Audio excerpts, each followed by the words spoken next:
C'est la fameuse annonce d'Hasbro qui a annoncé donc le développement, donc le 10 avril, un partenariat avec Lionsgate, euh, un deal avec donc la société Lucky Chap, qui est la société de Margot Robbie notamment, de Tom Ackerley et de José McNamara, qui s'appelle McNamara dans la série. C'est un hommage à lui, hein. Donc voilà. Et donc ils ont signé un accord, un deal, pour adapter le Monopoly en film. Et donc ça fait le buzz de partout parce que Lucky Chap est la société qui a quand même fait un braquage au box-office de l'année dernière avec Barbie, donc qui a claqué le milliard, hein, 1,4 milliard au box-office mondial. Donc autant dire que c'est plus qu'un braquage. Euh, Mérité, hein, Barbie est vraiment... vraiment alors, je dirais pas que c'est le meilleur film de l'année, mais c'est en tout cas, ils ont compris comment il fallait aborder l'adaptation, ils y ont mis un propos, et puis visuellement, ils ont vraiment mis les bouchées doubles, donc ça marchait bien. Et surtout, ce qui est intéressant, c'est que dans l'année, les gros succès, comme il y a eu Barbie et il y a eu Oppenheimer, c'est aussi une année qui a marqué la jonction entre la fin des licences, qui étaient les films qui rapportaient le plus d'argent, et en fait, tous les films à licence, même si, pas à licence, mais à, comment on appelle ça, à saga, je cherche le terme, parce que Barbie c'est une licence, mais je veux dire tous ces films qui étaient des grandes sagas et qui en étaient à leur énième numéro, que ce soit les films de Disney, du MCU, que ce soit même le film de Tom Cruise, donc dans Mission Impossible, que ce soit, oh, je sais plus quel film, tous les numéros 2, 3, 6, 10, qui d'habitude claquaient des milliards et faisaient des cartons. C'est l'année où ils se sont tous plus ou moins viandés et parfois vraiment viandés très violemment. Et où les deux films qui ont le plus rapporté, qui ont été le plus plébiscités par le grand public, finalement, c'est des films qui étaient numéro un, quoi, qui étaient originaux dans leur proposition et qui n'étaient pas une énième adaptation. Donc c'est aussi très encourageant pour ça. Et donc on a l'annonce, l'article sur Première, hein, qui en parle. Donc Margot Robbie. Margot Robbie, qui est une actrice qui, je sais pas, je trouve qu'elle a un jeu trop excessif pour moi, mais malgré tout, pour moi, elle a joué dans Babylone, qui est très certainement le film qui m'avait mis la plus grosse claque au cinéma. Enfin, quand on est amoureux du cinéma, c'est une pépite ce film. Je me suis mais vraiment régalé. Et pour le coup, j'ai trouvé que elle était toujours dans ses rôles excessifs. Enfin, elle a toujours des personnages qui sont trop. Pour moi, c'est trop. Mais ça passait. Dans Babylone, je trouvais qu'elle était au contraire exactement là où, à la bonne place, quoi.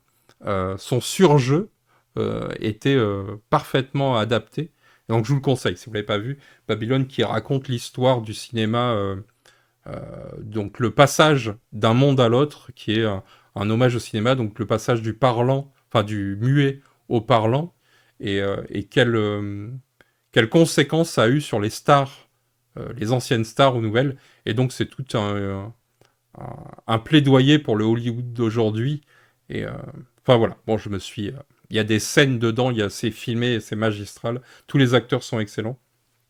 Et, euh, et voilà. Et Harley Quinn, voilà, mais pour moi, Harley Quinn, c'est la limite.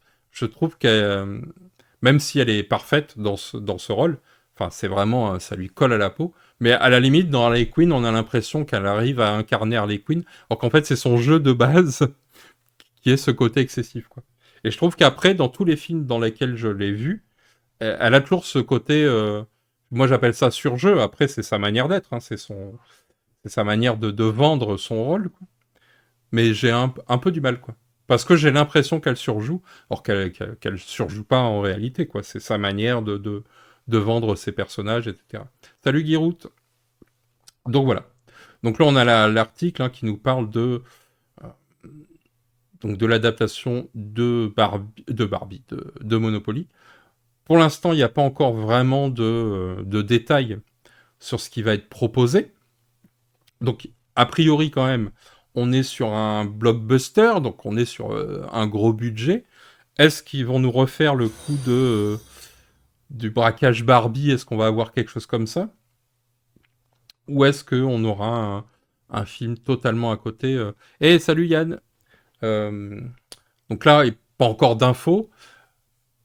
Moi, je trouve qu'on s'emballe beaucoup parce que là, pour le coup, c'est une société. Euh, en fait, Margot Robbie et sa société, ils sont dans l'œil du cyclone parce que Barbie a cartonné, donc tout le monde en parle, etc. Mais c'est pas la première fois que. Enfin, moi, ça fait depuis 10 ans ou 15 ans que j'entends des projets Monopoly régulièrement. On va en faire un peu le tour, histoire de se marrer un peu.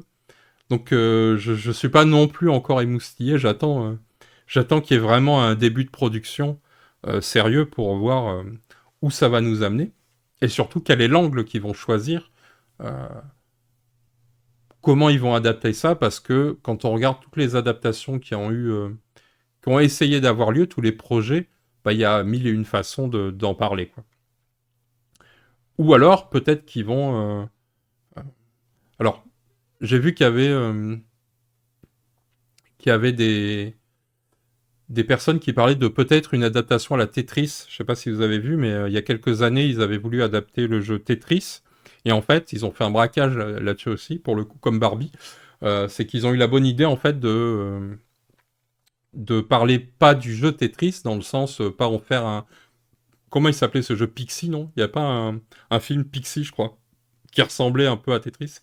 Là, ils ont eu l'idée de parler de l'histoire de Tetris, des concepteurs de comment le jeu a été braqué en Russie par les Russes, etc. Enfin, euh, avec la société qui a après... voilà, le film sur Apple TV. Donc je vous le conseille, hein, c'est génial. Mais qui raconte l'histoire de Tetris.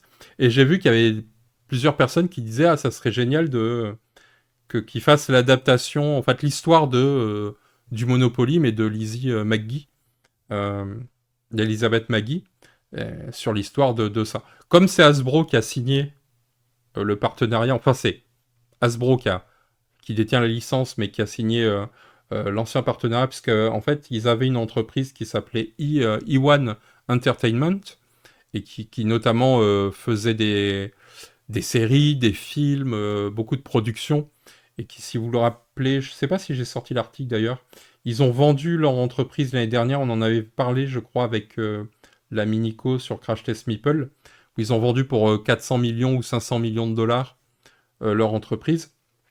Donc, je crois que plus tard, on en reparle. Euh, donc, c'est cette entreprise-là qui va aussi s'occuper de l'adaptation, quoi. C'est pour ça que c'est Lionsgate c'est le studio Lionsgate qui avait racheté Entertainment E1, plus précisément. Donc c'est pour ça qu'il y a ce deal-là. Euh, ils leur ont refilé, ils leur ont revendu tout à 500 millions, puis après ils reprennent de l'argent dessus. Donc, euh, donc voilà. Et ouais, Tetris, l'histoire est vraiment géniale. Le film est très réussi. Et, euh, et une adaptation de Tricarion, ce serait excellent. J'avoue que là-dessus, je rêve de ça. Mais il y a déjà le jeu de rôle Tricarion qui arrive. J'avoue que il y aurait quelque chose à faire, mais presque l'adaptation existe presque déjà, puisque c'est Christopher Nolan avec Le Prestige, on peut dire, qui a déjà un peu fait ça à sa manière. Donc voilà, donc là, pas plus d'infos, mais on va aller voir ce qui s'est passé avant. Donc il y avait déjà eu un, un Monopoly. Alors donc là, voilà, c'est Combini qui parle de l'adaptation. Donc c'est Combini qui dit ouais, un biopic façon Tetris sur Elisabeth Maggie.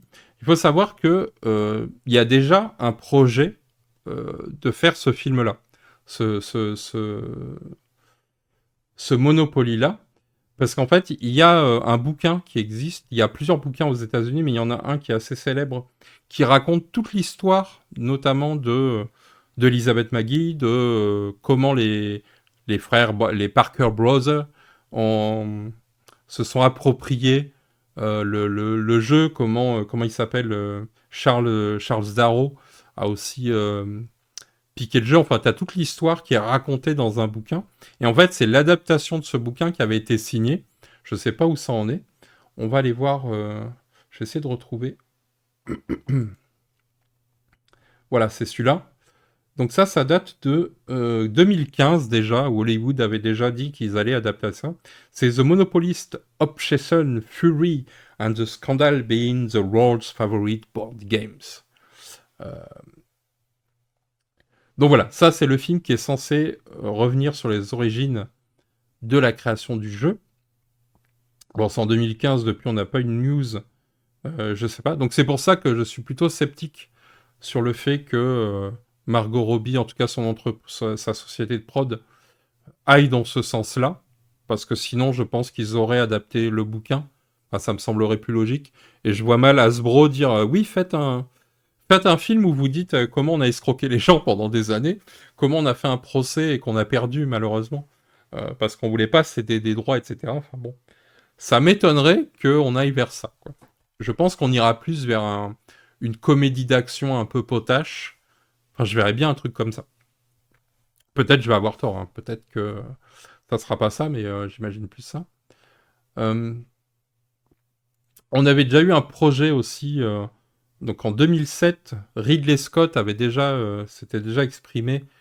Il avait commencé la production d'un film sur le Monopoly. Donc il faut savoir qu'aux États-Unis, il y a souvent des scénarios qui traînent et qui se refilent de studio en studio, qui sont réutilisés. C'est un coup, c'est Sony qui a les droits, puis après c'est euh, c'est machin, ces trucs. Enfin bon, bref. Donc il y a des projets comme ça qu'on voit passer, et régulièrement on entend des noms popper. En fait, c'est quand il y a un nom très célèbre qui s'approprie ou qui est embauché sur un projet. Donc là, c'était Ridley Scott, qui pour le coup, à l'origine, il voulait en faire une comédie humaine et familiale, mais surtout une comédie noire, si je me souviens bien. Donc il voulait en faire quelque chose comme ça. Spoiler, on n'a jamais vu le film, donc ça s'est arrêté là. Je pense qu'il a eu autre chose à faire et puis qu'à un moment, comme toujours, hein, ça capote ses projets. C'est-à-dire que soit le studio, souvent c'est ce qui se passe, c'est que la personne qui lance le projet, donc le studio et un des salariés du studio lance le projet, commence à mettre un budget dessus, donc on récupère un Ridley Scott, on met un scénariste sur le sujet, ça écrit, des fois ça réécrit, etc. Puis le mec se fait lourder, parce que bah, c'est un peu comme ça que ça se passe là-bas. Euh, il se fait lourder au bout de 2 ans, 3 ans. Et donc en général, à ce moment-là, tous les projets que ce gars avait mis en place sont lourdés avec lui ou sont mis de côté. Et donc ça repart dans les tuyaux. Et puis des années après, ça repart sur quelqu'un d'autre, un autre studio qui récupère, quoi. Donc à l'époque, voilà. Ridley Scott avait dit quand même qu'il euh, imaginait un côté, voilà, de voir les gens se métamorphoser sous vos yeux lorsqu'ils veulent gagner à tout prix, comme si tous les participants étaient des docteurs Jekyll. Cette hystérie est pour le moins amusante et je pense que l'on peut en tirer un film très excitant. Donc voilà, c'était un peu ce principe de... Je pense qu'on aurait été dans un loup de Wall Street version Monopoly. Donc ça aurait pu être intéressant, pourquoi pas. Ensuite, après Ridley Scott, on a eu Team Story aussi qui est passé... qui pour le coup, on revient à Lionsgate et à Hasbro. Donc là, on revient un peu à ceux qui sont en ce moment à la manœuvre. Et donc, Team Story qui devait le réaliser, je pense que ça s'est pas fait parce qu'il s'est planté avec les 4 Fantastiques. Ça a un peu flingué, j'imagine, après la carrière. Mais en tout cas, à l'époque, on devait avoir Kevin Hart qui devait être sur le projet. Une fois de plus, on va savoir ce que c'était que ce projet qui sentait un peu le truc. Il y a des fois, je sais pas comment ils réfléchissent, les mecs. Ils se disent, tiens, on a une idée géniale, viens, on met machin. Et souvent, c'est ça, hein, on prend la personne qui est bankable à ce moment-là et on essaye de lui refirer. Euh, C'était au moment, donc là, ils en parlent, c'est au moment où ils ont sorti le remake Intouchable. C'était aussi, alors je sais pas si vous avez souvenir de ça, Kevin Hart aussi était un peu dans la sauce. C'était un peu ces moments-là où beaucoup de personnalités étaient dans la sauce à cause de leurs propos tenus sur Twitter. Il y avait plein de... euh, C'est le moment où on remontait un peu les mauvais tweets, on va dire. Donc, euh, donc voilà. Bon, Intouchable, hein, qui était pas. Ils auraient pu s'abstenir, les Américains, mais bon. Donc encore une fois, un Monopoly. Donc à voir si cette fois-ci on va aller jusqu'au bout et qu'est-ce que ça va être. Ou est-ce que c'est un nouveau pchit dans l'eau. Euh, mystère, mystère et boule de chewing-gum. Est-ce que j'ai autre chose encore? Donc ça, on en a déjà parlé. Euh, on avait aussi... Ah, c'était Cluedo, ça. Il y a Cluedo. Alors, je sais pas si vous avez déjà vu le film Cluedo, qui date des années 80, qui, pour le coup, je vous le conseille.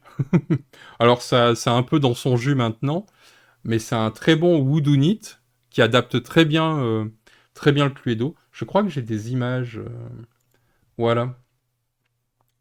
C'est une sorte de panthère rose, pour ceux qui ont vu le film. Donc on retrouve un peu, d'ailleurs on retrouve des personnalités du film. Moi je me souviens, alors ça fait longtemps que je l'ai pas vu, mais je me souviens regarder ça à l'époque. Je crois que ça passait sur la 5 ou des trucs comme ça. Et j'ai très bon souvenir de ça, quoi. De quelque chose d'assez drôle, euh, très dans l'air du temps aussi, hein. C'est les années 80, donc c'était l'époque où il y avait les adaptations d'Agatha Christie qui marchaient bien. Euh, il y avait pas mal d'adaptations de Hercule Poirot. euh, on est dans cet état d'esprit-là, mais là avec un côté un peu potache, un peu drôle. Enfin, dans mes souvenirs, c'était comme ça. Depuis, ils ont évidemment d'autres projets Cluedo. Et pareil, comme le Monopoly, ça fait 30 ans maintenant qu'ils veulent réadapter. Donc il y a eu Gore Verbinski qui devait à un moment s'occuper du Cluedo. Donc Gore Verbinski, hein, c'est celui qui a fait notamment, comment il s'appelle, Pirates des Caraïbes, si j'ai pas de bêtises, hein, euh, qui avait fait ça. Finalement, ça s'est pas fait. Ça a encore été, je crois qu'il y a une autre adaptation à un moment de Cluedo. Euh, c'est avec Ryan Reynolds. Donc là, pareil, une fois de plus. Euh, ça, pour le coup, heureusement que ça s'est pas fait. Pas que j'aime pas Ryan Reynolds, hein, je le trouve très bon, mais là, pour le coup, on aurait eu vraiment un côté un peu trop potache. Et je trouve un peu dommage. Mais franchement, je pense que Cluedo, c'est celui qui aurait le plus de chances actuellement de faire quelque chose de bien parce que Netflix se sont régalés avec les à couteau tiré, les glace onion, etc. On sent qu'il y a un regain du whodunit en ce moment. On avait vu ça aussi avec la série de Brit Marling et son acolyte, dont j'ai oublié le nom. J'en ai parlé l'autre soir, mais qu'ils avaient fait un meurtre au bout du monde, qui était un whodunit, une série très réussie. Donc Brit Marling, c'est celle qui a notamment, c'est la co-créatrice de The OA, qui est une de mes séries fétiches, euh, dont je pique. J'ai des petites statuettes au nom de Netflix dans lesquelles je fais des pics de temps en temps parce qu'ils ont annulé cette merveilleuse série The OA. Et donc voilà, donc Un meurtre au bout du monde, c'est une série pareil, Whodunit. Donc je pense que il y a un regain d'intérêt pour ce genre de film et puis il y a une vraie réalisation qui arrive un peu à réinventer le genre. Donc je pense qu'il y a moyen de faire quelque chose d'assez intéressant avec ça, mais pas avec un truc à la Ryan Reynolds qui tout ce qui touche, il faut quand même qu'il y mette beaucoup d'humour, beaucoup de décalage. Et, euh, et je trouve qu'un Cluedo, ça mériterait quand même un petit truc un peu plus sérieux, même si on peut avoir un petit côté, mais plus sérieux à la Glass Onion, quoi. C'est-à-dire que je préfère que le décalage soit sur une critique sociale. Je trouve ça plus intéressant que des. Comment j'appelle ma série fétiche? C'est The OA, qui est une de mes séries fétiches. Voilà. Qui est pour moi, c'est une série, c'est très particulier. Ça, c'était la série qui a été annulée par Netflix, mais dont les deux créateurs, donc c'est Brit Marling, qui est aussi réalisatrice et actrice. Elle est co-scénariste avec le monsieur qui s'appelle Zal Batmanglish. Donc j'en ai parlé il y a pas longtemps parce qu'il a fait plusieurs interviews parce qu'il était en France. C'est lui qui a présidé le jury de Série Mania, donc le festival de séries. Et notamment, et Britt Marling comme lui, ça fait plusieurs années qu'ils expliquent que même si Netflix a stoppé le projet, eux, ils ont toujours leur idée de 5 saisons et de se dire qu'un jour, ils s'y remettront, quoi. Ils trouveront les bons partenaires pour nous proposer la suite. Et j'ai hâte parce que, comme dit Siro, c'est très perché, c'est très particulier, hein. The OA, c'est vraiment... c'est très spécial, mais pour moi, j'aime ça. Enfin, j'aime les séries qui te proposent quelque chose, qui ont un propos, qui ont quelque chose qu'on n'a pas l'habitude de voir. Et surtout, moi, j'aime quand on me prend pas pour un con. Alors, parfois, c'est agréable. Genre, le problème à trois corps, c'est agréable. Netflix, c'est un peu ça. Il te donne toutes les réponses. T'as pas besoin de trop réfléchir. Mais je préfère des EOA, des Dark, des Constellations, ou Severance, ou toutes les séries Apple TV, où voilà, tu participes, en fait, à réfléchir. On te met pas tout dans la bouche, etc. Et The OA, c'est ça, qu'on te donne pas toutes les réponses. Et pour moi, alors je dévoile rien, pas de spoil ni rien, ne vous inquiétez pas, mais la fin de la saison 2, ça fait partie pour moi des meilleures fins de saison euh, enfin, je me suis régalé, quoi. Et il n'y en a pas beaucoup des fins de saison qui m'ont autant surpris que excité, quoi. Donc ouais. Alors c'est pas incohérent, hein, moi, j'y ai vu plein de choses, mais après, effectivement, ça demande beaucoup d'investissement. Mais après, moi, je suis quelqu'un qui va faire des arrêts sur image, des machins. Donc voilà, je vais fouiller. Trop, peut-être. Peut-être qu'après, c'est moi qui vois des choses là où il n'y en a pas, hein. Bon, en tout cas, voilà, The OS, c'est une proposition très particulière. Et je peux comprendre qu'on puisse ne pas y rentrer dedans ou que je trouve que la saison 2, elle est encore plus spéciale que la 1 et qu'on peut complètement se dire, mais qu'est-ce, what the fuck? C'est la série, le meilleur résumé, c'est what the fuck. Un peu comme Risk. Donc il y a une adaptation de Risk qui est censée arriver un jour. Voilà, ça fait partie des choses signées, donc c'est pareil, c'est depuis 2018. Donc bon, très certainement qu'on le verra pas. Je sais pas, je sais pas où ça en est maintenant. Mais il y a eu plein de deals comme ça. Ils ont eu leur période quand ils ont sorti Battleship, donc la bataille navale, l'adaptation. Donc c'est Mattel, hein, si je dis pas de bêtises. C'est Mattel ou Hasbro, je sais plus. Je crois que c'est Hasbro. Qui avait signé pareil plusieurs deals à un moment. Et alors là, pour le coup, Battleship, oh putain. Alors autant on peut critiquer Transformers, donc c'est Mattel, hein, Transformers, ou c'est Hasbro encore. Je crois que c'est toujours Hasbro, non? Comme Barbie, c'est comme tout ça. Autant Transformers, c'est Mattel, voilà. Ah oui, j'ai peut-être après des choses. En tout cas, voilà, Battleship, c'est vraiment... Oh, ce film de merde. Oh, là, pour le coup. Oh là là. Ça dure longtemps, en plus. Je crois que le film dure 2 heures et quelques. Enfin, c'est vraiment le produit marketing pur. C'est-à-dire qu'il n'y a aucune âme à aucun endroit du moment de la création. Autant on peut ne pas aimer Barbie, par exemple, mais ce qu'on peut pas leur enlever, c'est d'avoir réfléchi le projet, d'avoir un propos et d'avoir une ligne directrice artistique. Voilà, il y a quelque chose, etc. Là, Battleship, il n'y a rien. C'est vraiment... tout est là pour cocher les cases de trucs à pognon, machine à fric, et au final, c'est une grosse daube sans intérêt. Euh, Pas vraiment, hein, c'est horrible. Je crois que j'ai un... Voilà, Risk, c'était aussi pendant un moment annoncé comme étant donc une série télé par le créateur de House of Cards, Bo Willimon. Donc pareil, hein, ça n'a rien donné. Mais régulièrement, alors peut-être ça a avancé, hein. C'est toujours comme ça, mais moi j'adore parce que il y a un moment, je voulais, avec l'UDEMA à l'époque, je voulais faire un truc spécial sur les adaptations, etc. Et donc je sais que régulièrement, il y a ça, quoi. Il y a ces idées à la con qui traînent. Et bonsoir Cyberbunny, qui traînent. Tu te dis, mais comment à quel moment ils se disent ça peut. C'est vraiment. Tout est fait pour chercher à attirer des gens, un public, pour du pognon, parce que je vois pas ce qu'il y a dans des jeux comme ça, qui ne racontent rien la plupart du temps. Comment tu peux te dire on va en faire quelque chose, quoi. Sauf à l'utiliser que comme prétexte, mais... Donc on avait eu Risk, évidemment.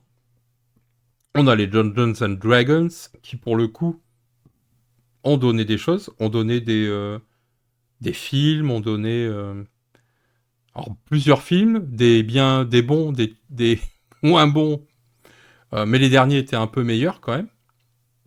Donc ça, c'est quand même la série, pareil, qui revient de loin, parce que qui se souvient de la version... Comment il s'appelait cet acteur? Oh là là. La première version de Dungeons and Dragons, qui date des années 90 par là, là. Fin 90. Qui est... Et là, du coup, les dernières versions sont un peu plus... Enfin, j'ai l'impression que si on prend Barbie, si on prend tout ça, c'est quand même... ça rentre dans les mains de personnes qui ont grandi avec et qui ont envie d'en faire quelque chose d'intéressant. Et je pense que c'est ça, en fait, la clé à chaque fois, c'est d'aller vers des vrais projets. Parce que bon, c'est toujours pour faire de l'argent, il n'y a pas de secret là-dedans, mais quand même. Il y avait aussi, alors, je les ai pas mis dans l'ordre, du coup c'est un peu dans le bazar. Il y avait un Cluedo en version animée. Alors ça, du coup, je suis passé complètement à côté de ça. J'ai découvert ça en faisant la recherche, quoi. Ah voilà, c'est ça, Jeremy Irons. Mais oui, dans qui cabotine à mort. Enfin bon, enfin, dans mes souvenirs, c'était ça, quoi. Le film était horrible. Tu fais, mais what? Ça passe, ça sort au ciné? Bref. Euh, donc ouais, il y avait ce projet aussi. Pour le coup, je sais pas où ça en est, ou si ça a été jusqu'à la production ou pas, ou si c'est encore tombé à l'eau. Peut-être ça a été produit, hein, j'ai pas l'impression.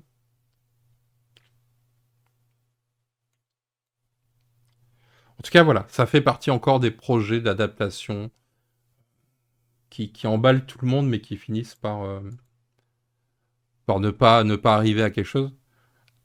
Le Uno, évidemment. Là, là c'est bon. Les mecs sont arrivés au studio, ils ont dit là, c'est la réunion du matin. Là, il y a un mec qui est arrivé, il dit j'ai une super idée. Là, hop, il a posé le truc sur la table, il a fait Uno, le meilleur projet. Donc pareil, c'est un vieux projet qui a rien donné, je crois, hein, qui était censé être une comédie, une comédie. Et je crois pas que ça a été avancé plus. Alors moi, je me souvenais de l'annonce de Uno parce que ça fait partie des trucs à la con. Mais donc ça, voilà, ça fait partie des. Et puis après, il y a ce qui arrive quand même à un moment. On a Exploding Kitten, donc ça y est, on sait que ça va arriver sur Netflix. Il y a eu une date ou pas déjà? Je sais plus s'il y avait une date ou quoi de diffusion. Peut-être c'est déjà. Qu'est-ce que tu veux faire avec le Uno? Ben j'en sais rien. Moi. Je sais même pas comment tu peux avoir l'idée de dire tiens, on va faire. Moi, j'ai hâte de voir la. Donc là, le Uno, c'est la version américaine, et nous, on aura la version française, le Skijo. Je sais pas. Il y a bien quelqu'un. Là, Asmodée, vu qu'ils ont signé des accords avec Netflix, donc il y a Exploding Kittens qui arrive. Autant Exploding Kittens, je me dis, ok, je peux comprendre le projet. Euh, je vois où ils vont. Et enfin, il y a une. Voilà, ils lorgnent du côté de comment ça s'appelle, Adventure Time, etc.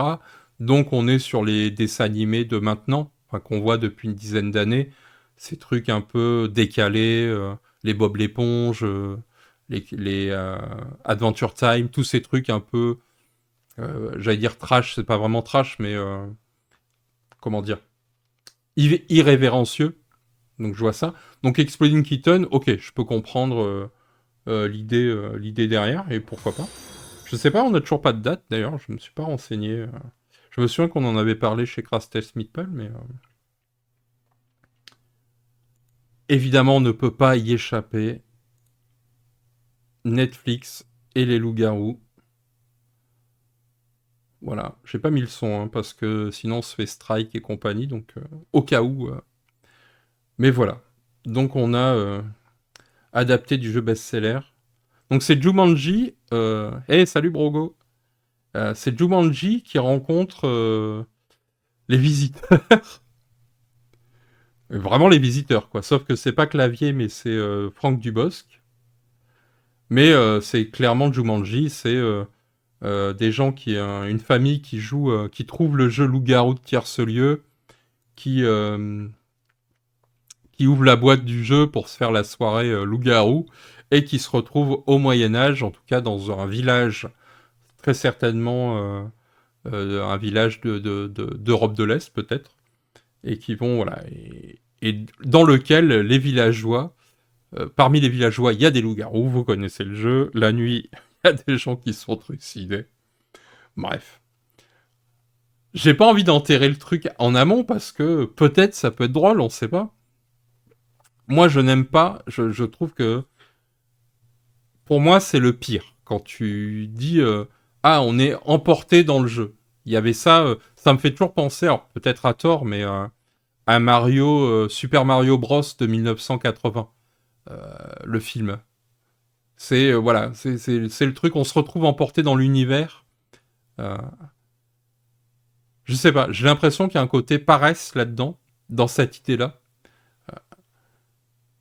Je me dis que, alors je comprends l'idée, hein, c'est, j'imagine, alors j'ai pas encore vu je sais plus quand est-ce que ça sort. D'ailleurs, ça sort au mois d'août, hein, je crois, le film Loup-garou. Mais j'imagine qu'il y a toujours, c'est un procédé classique.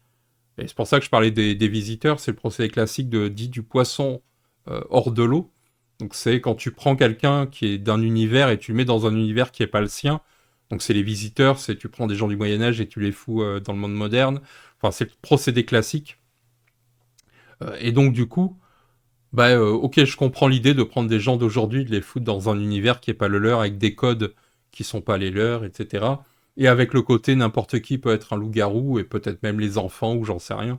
Donc il y a des trucs, il y a peut-être quelque chose d'intéressant, mais malgré tout, j'aime pas ce procédé-là. J'aurais préféré que ce soit directement dans le village et que autant assumer le truc plutôt que de faire la référence à la Jumanji, quoi. Et Jumanji, pour le coup, était très bien pensé. Mais c'était pas un jeu à l'origine, quoi.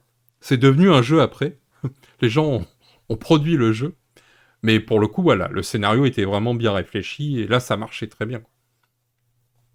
Donc, donc ça, je suis pas fan de cette idée. Et mais bon, une fois de plus, on va attendre de voir ce que ça peut donner. Ah non, c'est octobre, c'est même pas. Moi, j'étais au mois d'août, donc ça a été reculé encore. Ça veut dire que ça a encore reculé un coup. Ouais, ils auraient dû faire un film de loup-garou. Mais il y avait déjà eu, il y a un film de loup-garou qui, si je dis pas de bêtises, comment il s'appelait? Est-ce que je l'ai mis de côté? Je crois pas que je l'ai mis de côté. Qui est adapté en fait de loup-garou pour une nuit.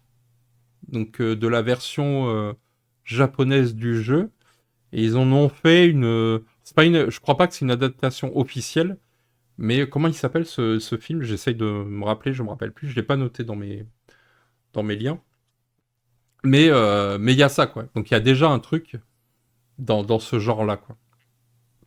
Je crois que ça s'appelle Loup-garou, je vais essayer de retrouver ça. Mais sinon, je le mettrai en lien dans la description de la vidéo. Loup-garou, film. euh, je sais plus.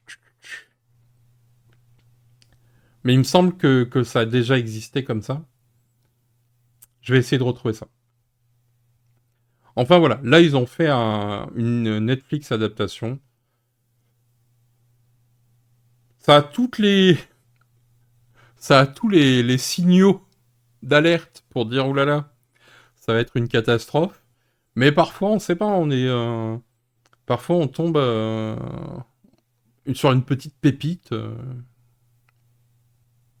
À voir, à voir.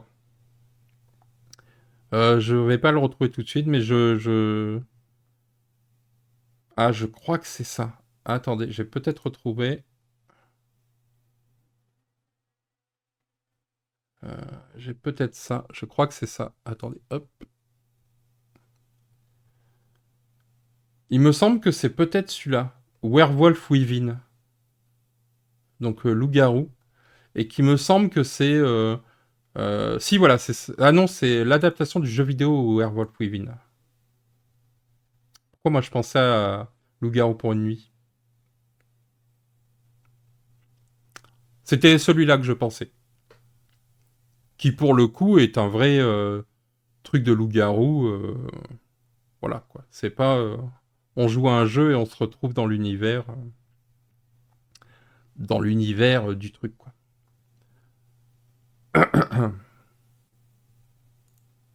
Bref.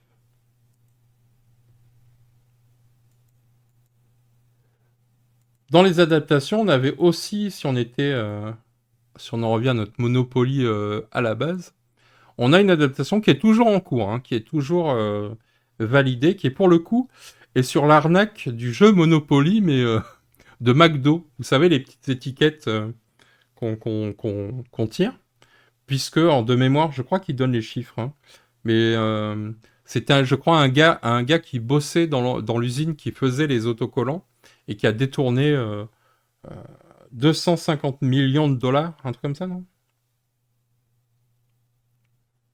Je sais plus combien de millions de dollars il avait détourné, le gars. Donc, bon, il a fini en prison, etc. Et donc, évidemment, vous savez, les États-Unis, dès qu'il se passe une affaire, peu importe laquelle, pouf, t'as un studio qui signe les droits immédiatement pour une adaptation. Et donc, c'est Ben Affleck et Matt Damon qui sont aux commandes. C'est Ben Affleck qui va réaliser le film. Pour l'instant, c'est toujours dans les tuyaux. Donc, c'est censé être réalisé en 2026. Puisque là, en fait, les deux compères jouent dans un film pour Netflix, euh, donc qui n'est pas celui-là, du coup. Et ils se retrouveront ensuite pour l'autre film sur le Monopoly. Je ne sais pas si j'ai Hop, le film avec Netflix, c'est ça. C'est le titre, je sais plus. Comment il s'appelle? C'est un thriller. C'est Animals, voilà. C'est un film, je crois, si je dis pas de bêtises, sur les enlèvements d'enfants, etc. quoi. Pas d'adaptation TV prévue du jeu du doigt? Non.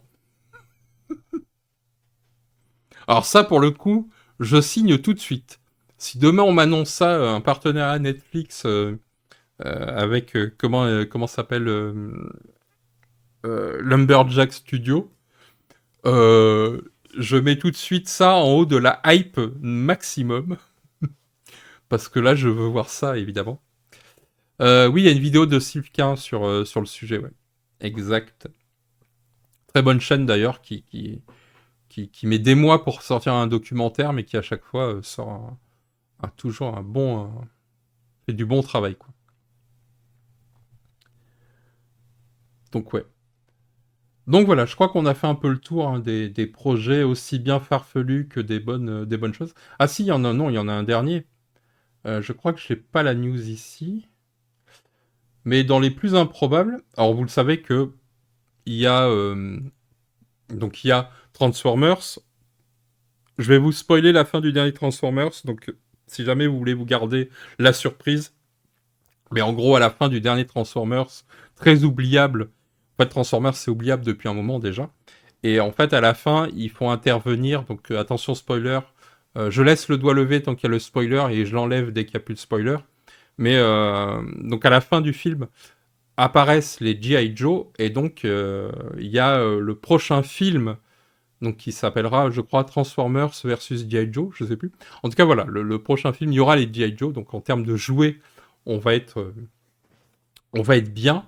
Et il y a en fait plein de jouets qui vont arriver sur les écrans, mais il y a un film, Play-Doh, qui pour moi, très certainement aussi une des meilleures adaptations possibles. Je sais plus où je l'ai, si je l'ai mis de côté, ce le truc-là. Non, je l'ai pas mis de côté, évidemment, parce que je suis naze. Ah là là. Ah, je sais plus où je l'ai. Mais bon, en tout cas, il y a Play-Doh qui est prévu. Donc Play-Doh, c'est la pâte à modeler. C'est de Mattel, hein, si j'ai pas de bêtises. Je sais jamais, je confonds toujours Mattel et Hasbro. Pour moi, c'est un peu toujours les mêmes licences, etc. Et salut Rachel. Donc c'est sûrement, il y a déjà une série qui existe sur Play-Doh, donc qui est un jeu pour enfants sur une chaîne pour les enfants. Mais là voilà, donc je ne sais même pas de quoi peut parler ce film, mais bon, tant qu'on est dans les adaptations de jeux de plateau, jeux de société les plus farfelus, je crois que l'adaptation après le Uno, Play-Doh, la pâte à modeler, doit être aussi, à moins qu'ils en fassent un truc à la Wallace et Gromit, et là je dirais chapeau bas, ça serait une super idée. Mais oui, Barbapapa versus Play-Doh, ça pourrait être sympa. Je suis pas sûr que les Barbapapa soient une licence suffisamment forte pour aller sur le sujet. Mais ouais, ouais. Et sinon, non, si aussi en adaptation, il y avait. Ce qu'il faut savoir, c'est qu'il y a le film d'horreur Ouija. Et donc, c'est la fameuse planche pour prédire l'avenir. Et en fait, maintenant, c'est considéré comme du spiritisme ou quoi, mais à l'origine, et aux États-Unis, ça a toujours été vendu. Je crois que ça date de fin des années 1800. C'est un jeu de société. Donc, c'est considéré comme un jeu de société. Et après, ça a été détourné par des gens qui se sont dit, ah, on peut parler aux morts, etc. Mais à l'origine, ça l'était pas du tout. Enfin, c'était considéré comme un jeu joué, quoi. Et donc, bah, Ouija, qui est un film d'horreur et qui a été adapté de ça. Donc voilà. Je crois qu'on a fait le tour de ce sujet. Avec Agnès Ouija, bah oui, je sais pas. Je prends. Bon,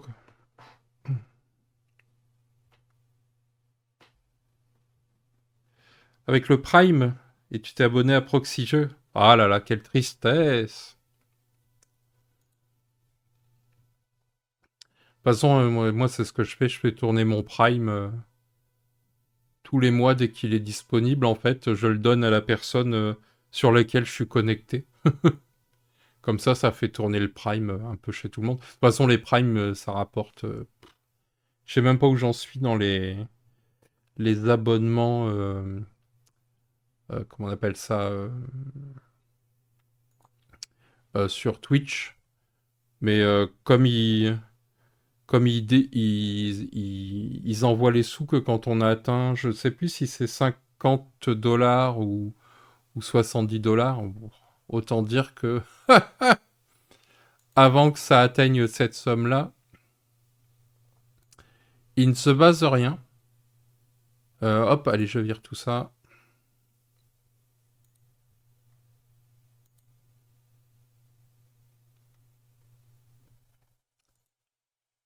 Voilà.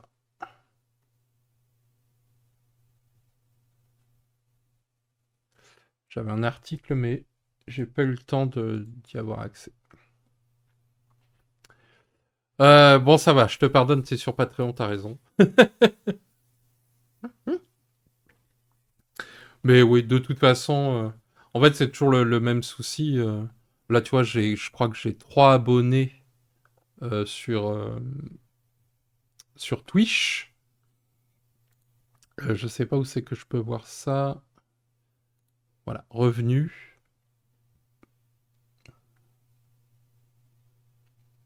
Je sais plus si on a le droit de partager la page où il y a les revenus avec Twitch, parce qu'avec leurs accords, machin. Mais là, actuellement, voilà, j'en suis à revenu estimé 5,79 $ US, dont 3 dollars sur les abonnements payés, 1,71 sur l'abonnement Prime. Donc un abonnement Prime, ça me rapporte 1,71 $. Et donc comme ils font partir les sous et je sais plus où je trouve l'info des paiements. Ah voilà, paiement. Voilà, donc solde estimé, comme ça. Hum, solde estimé, donc j'en suis à depuis que j'ai repris les lives. Donc ça fait depuis janvier à peu près. J'en suis à 13,50 $ de revenus et le seuil de paiement est à 50 $.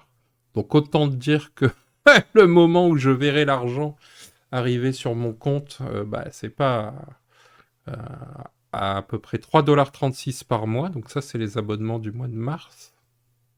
Non, 5. Comment ils rangent ça? Ah oui, c'est parce que c'est glissant d'un mois sur l'autre, c'est ça? Bon, bref. Si on compte en 3 mois, ça fait 3, ça fait 6.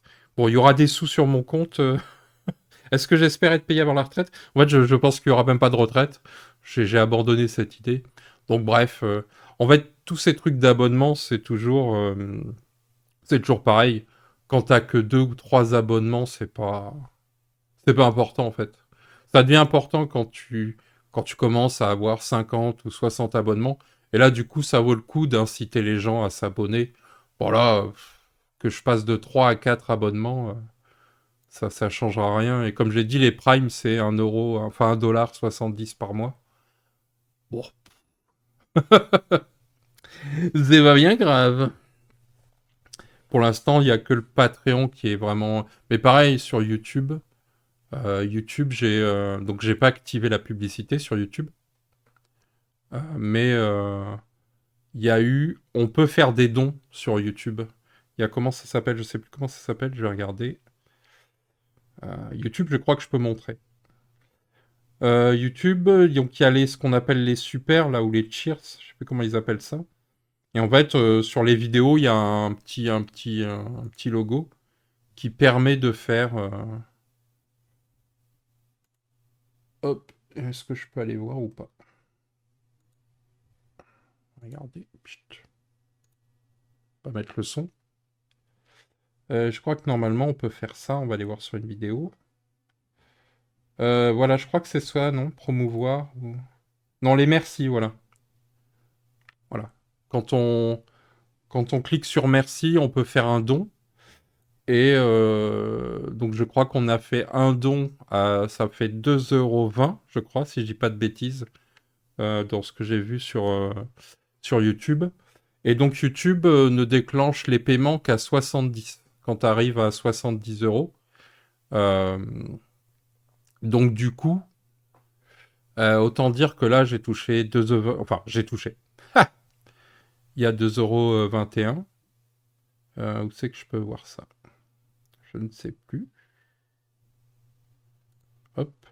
Et donc avant que ça atteigne... voilà, c'est là.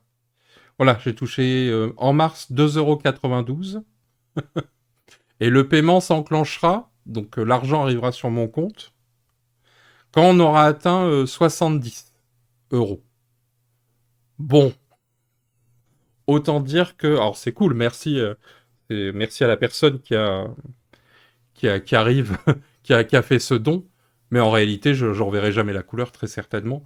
Et un peu pareil, sur l'Udema, j'avais pareil. Il y a l'argent qui est sur le compte, à l'époque où il y a les pubs rapportaient encore des sous. Et pareil, ça a jamais atteint les 70 euros.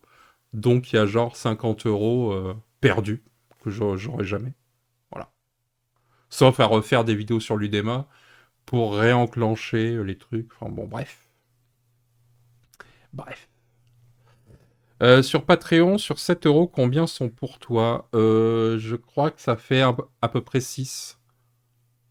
À peu près 6, mais après, il y a des frais de quand je récupère les sous sur... comme c'est en dollars, je sais pas pourquoi j'ai pas réussi à le mettre en euros.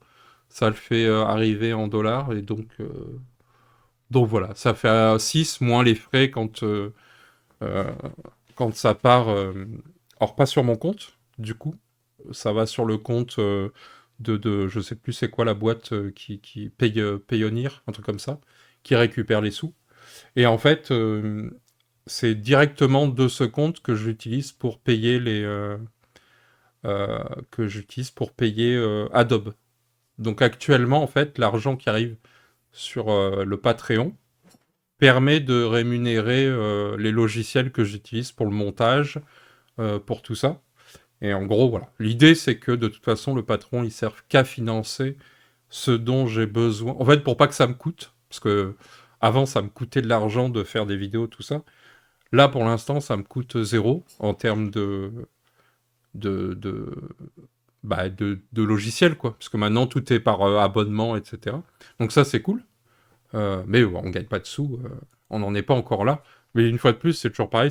Tout ça, c'est des questions de palier. Donc quand t'as pas beaucoup d'abonnés, en fait, bon, bah,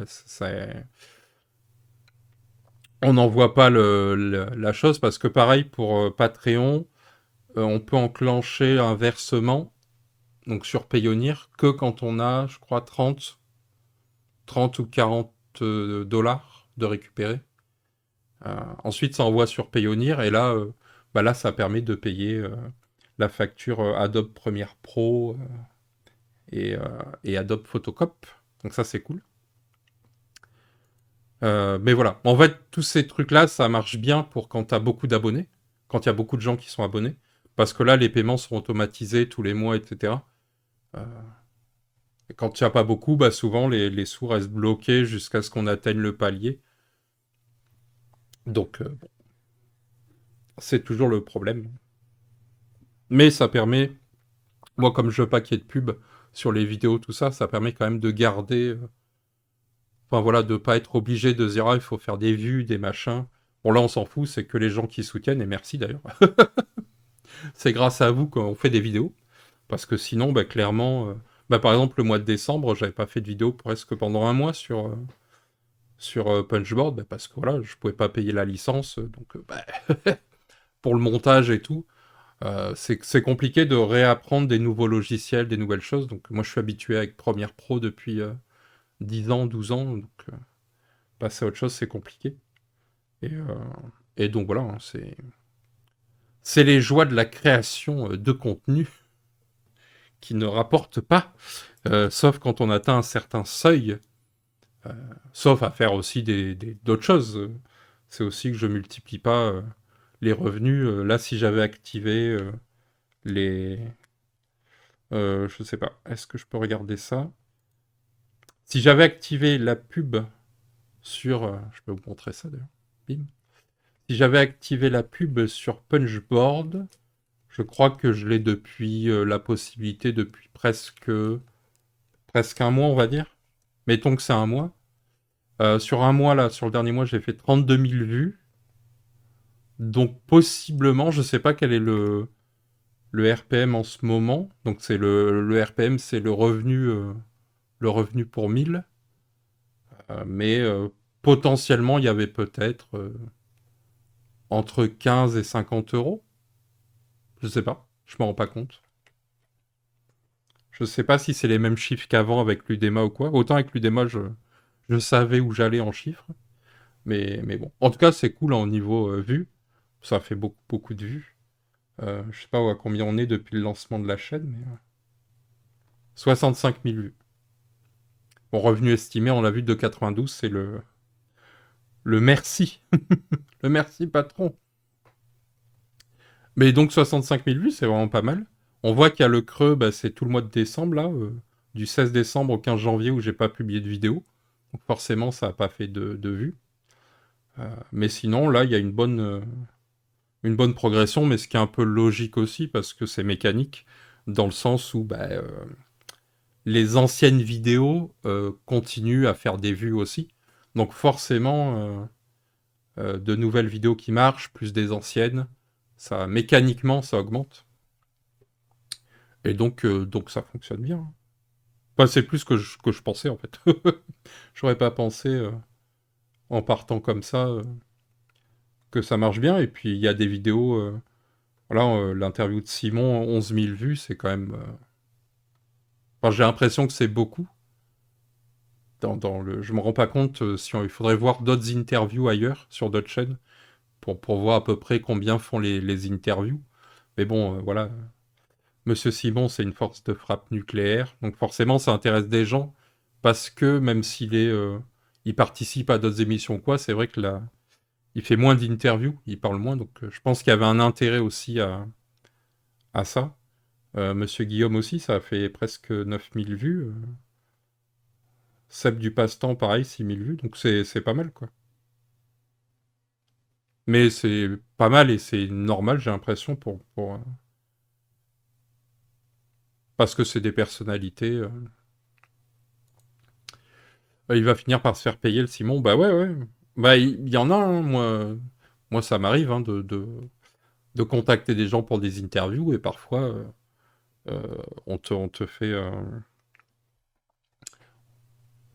On te demande combien c'est rémunéré, mais ce qui est normal, en fait. Tu peux pas passer du temps à.